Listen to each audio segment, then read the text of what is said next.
What would the question be? I think that really is neat. If they write something down that they have been thinking about, that they want an answer to before they leave the office, I'll say, here's a piece of chalk, write on the blackboard the question you'd like an answer to before you leave. Then they'll put down words that you can concentrate on and you won't get off in left field. This lady said, I've had this, what's the best word? Oh, this tight pressure here. And she took and she pointed to this part of her, quote, throat. And that's a complaint. She's had it for about the last 6 weeks. She's about 60 years old, or so, approximately. And kind of comes and goes. And then I'll always use this very simplistic way of thinking. When you think of our throat, I've mentioned this before, when you think of our throat, the question you want to ask is things that the throat will do, such as our throat has to be a passageway for air. We have to be able to breathe comfortably. It has to be a passageway where we can communicate and talk without being hoarse or having no voice or a voice that's not intelligible. And air, voice, and then swallow. Anything. It's on the table. Fluid, liquid, or solid. She actually gets a little better when I swallow. And it comes and goes. The other question I frequently ask people, and I've mentioned this before, but you always want to remember, put it in your memory bank, is, do you have any pain at night? No. When it comes to ear, nose, and throat things, nighttime pain is a red flag that something isn't right. People that get up in the middle of the night with ear pain, nasal area complaints, certainly throat pain, it's not, something is wrong. Particularly if they go to bed feeling halfway decent, or at least can get to bed and they get up. But she has no pain at night. And doesn't affect her voice, doesn't affect her breathing, doesn't affect her swallowing at all. In fact, as I mentioned a moment ago, it gets actually better when she swallows. And carefully lift in her ears, nose, mouth, nasopharynx, her throat. Couldn't say anything. She doesn't smoke, she doesn't use drugs or tobacco excessively. And I couldn't feel a thing. But I noted the area that she is referring to is the area above our thyroid ala, called the Adam's apple. And there's a little bone up there. It's an interesting bone. It's called the hyoid bone. The hyoid bone is not critical to the anatomy of the throat. It isn't absolutely critical. It can be removed in surgical procedures, could be. But it has a lot of attachments, muscle attachments from the tongue, the pharynx, and then there's little ligaments, thyrohyoid ligament, stylomyoid ligament. And she was pointing to that. So I didn't know what it was. So I said, well, we're not going to treat this with anything, but I'm going to ask you to not touch the area. Just don't touch it, or just leave it alone, because she frequently touched it when she was trying to explain to me the side of discomfort. And there was the answer that came to me from getting a history. This lady was giving her granddaughter piggyback rides. And the daughter was getting on her back and compressing the area of the hyoid bone. And I said, gee, how is that going to be of any benefit to me in my day-to-day work, taking care of people? It's just, remember that everyone has a story, and stories have answers. So this is a good example of compression of the hyoid bone causing discomfort, because it has memory. It has memory in that if muscles are stretched and ligaments are stretched, they just they're not comfortable again for a while. And she was doing this rather frequently. So that was the story of throat pain from piggyback rides. So wait, did she, when you told her not to touch it anymore, did she say, "Oh, I remember that I gave the kids piggyback rides"? That's when she triggered the memory. I said, now don't touch that area, because she had, to demonstrate where it was located, she was touching it frequently. In fact, I think she's your patient, almost sure. she had this discomfort there. Then she,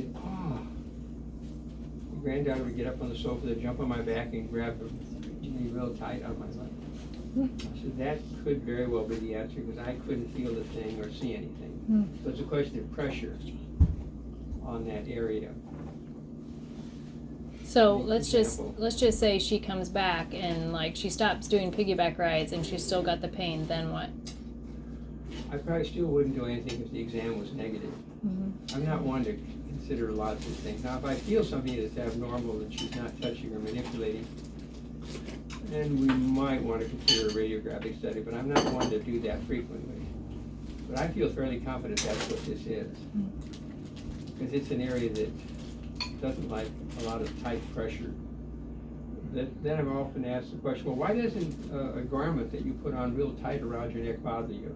It doesn't. You can have a ladies' garment, a man's shirt. You can make it fairly tight, not extremely tight, because then you feel something. But it can be snug. It doesn't bother, because it tends to be a circumferential sort of pressure.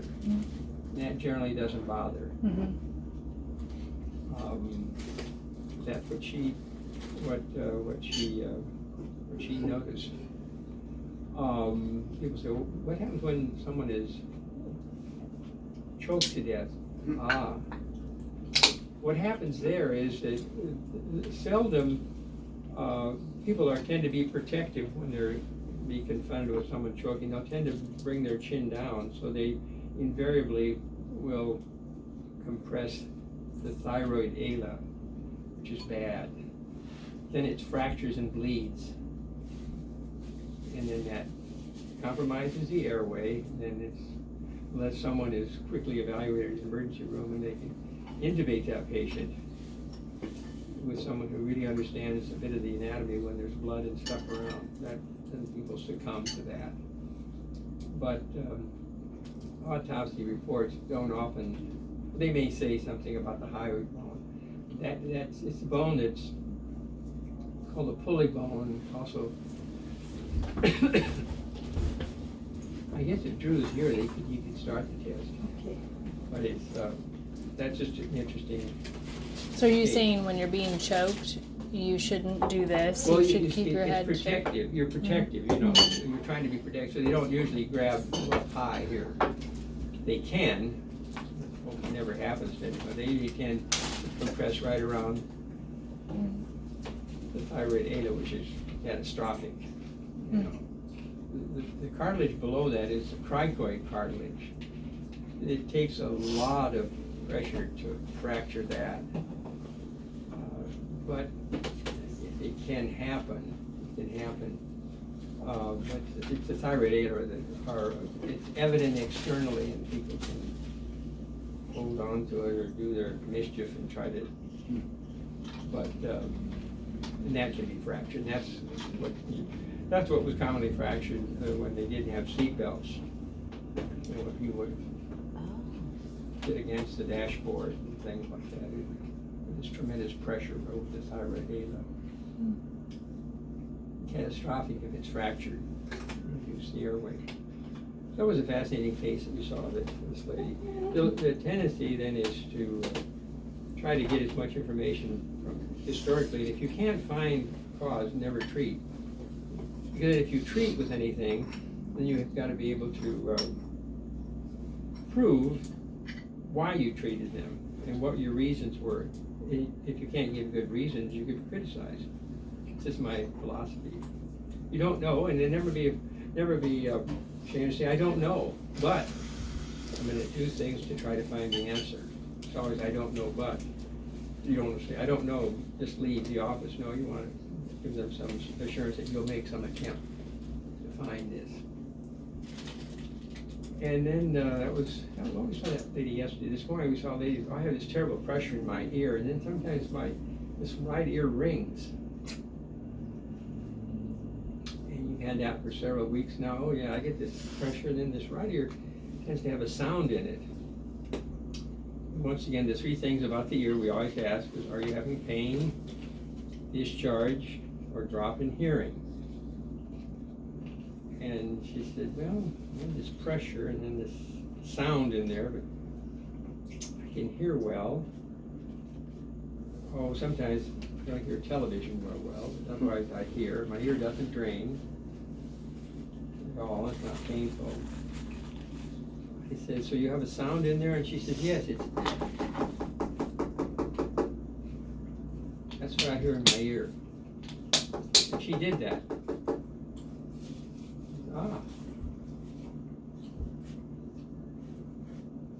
We have the answer. She does not have in any way a problem with her ear is perfect. So absolutely perfect. But she gets this periodic. It goes away. I think I've spoken about this several months ago. It's not rare, and I said I had to do it several times. And then, so it's a mechanical sound, but it's not vascular tinnitus because it's much more rapid than some would have with a pulse.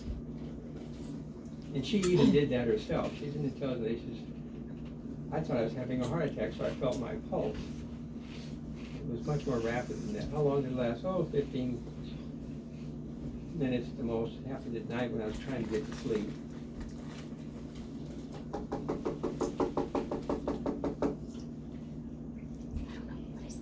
Her dog was at the door. Woodpecker. What was that thing called? You told us what it was. It's not uncommon. It's my patient, I just can't remember the name of it. It's, and they can hear it in the back of their throat. Occasionally, if it's a severe disturbance, they'll pick up clicks of their palate, but that then falls into a specific neurologic entity. This one is tensor tendon spasm. There's a little tiny muscle that attaches to the malleus called the tensor tendon. And it's designed by God to keep a certain amount of tension on the malleus, which is attached to the eardrum, so that there's the right amount of tension so the sound comes in, the eardrum can vibrate perfectly. It's just divinely made. And it's a tendon. It's attached to the malleus, then makes its way through this kind of a curved position down, and the muscle rests in the nasopharynx near the eustachian tube. And that particular muscle, if it gets any sort of spasm in it, it pulls the tympanic membrane, and you get this. And then why? Is it like your eardrum kind of almost like Flutters. fluttering? No, yeah, it I think flutter. Yeah. And some people describe it as flutter. Some people describe it as a tapping sensation. I It totally probably had more that. common would be flutter. Yeah. Very rapid flutter. And it's not uncommon. Some people have it just for a brief period of time, then it goes away. Some people have it for long periods of time, then it goes away. And once again, there's no pain, drainage, or drop in hearing. And there's a direct relationship to one's level of sleep and fatigue. And this lady, as soon as I said sleep, she said, "Oh, are you a sleep expert?" I said, "Oh no, I can't comment." She has a real strange sleep pattern. She'll stay up way late at night and then get very little sleep, then busy the next day. So once you explain that to them, then it's whatever measures they can use to increase their level of sleep. It's a benign entity, but it's kind of annoying and irritating to people. But it's a real entity. So obviously, the apostle has all kinds of good, interesting cases. Tensor tendon malleus? It's just called tensor tendon spasm. Tensor Did you tendon pick it up? spasm. I have pictures. Yeah. But what causes that? You said just disruption in sleep. Fatigue. Fatigue. You don't So it'd be sleep like well. any muscle twitching, an Right. involuntary muscle But twitch. why that specific muscle? Don't know. Interesting. Probably because if it goes into spasm, it has an attachment that contracts and it's audible. Well, an example, you've got a muscle cramp. Well, it's painful because the muscle itself is tight, but it doesn't attach to anything. If it attached to your foot and it raised up and kicked someone, then they'd say, wait, you're kicking me in the back. Well, this is attached to a tendon that moves the eardrum. You were able to pick it up. So On the- interesting. It's just something to think about it, if they describe that. Now, if it's this, then it's pulsatile tinnitus. It's very synchronous, or it could be a bit slower or more rapid than that. Or they may have non-pulsatile tinnitus, just a sound in their ear. But And what's the mechanism? I mean, what's the cause of that? The vascular tinnitus. well, vascular tinnitus, it falls into either benign category or a category of significant cardiovascular abnormalities. There are some people that have audible vascular tinnitus, just the way they position their head and they go to bed, and they create an occlusive effect, and they can pick up normal pulsations under the right pressure of the carotid that comes right below the ear, enters the skull through this foramen, and we wouldn't treat that. But if someone had significant hypertension and had vascular tinnitus, that would be reality. Or if they had a vascular tinnitus on one side and they had a known history of cardiovascular disease, then you better evaluate that carotid for great big plaque up there next to the bifurcation, or up even more distally, and you'd have to evaluate it. Benign, there's a category, probably more frequently than the other, just benign that pulsatile tinnitus that kind of comes and goes and is positional, not necessarily related to anything. It's sometimes seen if there's a lot of hemodynamic activity. People that are severely anemic will sometimes get pulsatile tinnitus. But it depends on the other factors in the history where you want to do an evaluation. Or if nothing else, listen to it with a stethoscope. If you listen to it with the ear with a stethoscope, you say, oh my gosh, significantly loud.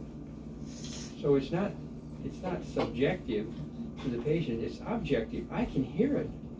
Well, objective vascular tinnitus, there's got to be some narrowing somewhere, some distortion in the diameter of that vessel that you can hear it with a stethoscope. You want to listen to it. It's such a simple thing. Or listen down lower. Gee, you pick up this horrible bruit over the carotid and say, oh my goodness, you better have a vascular study in a hurry. They could include that vessel tonight at 2 in the morning. You know, and then you want to do things. But if they're totally free of any cardiovascular symptoms, I generally don't. I probably tend to be very, very limited in treatment for people with vascular tinnitus. So that was tensor tendon spasm. It's not uncommon. And it can be very short, a brief fluttering butterfly wing.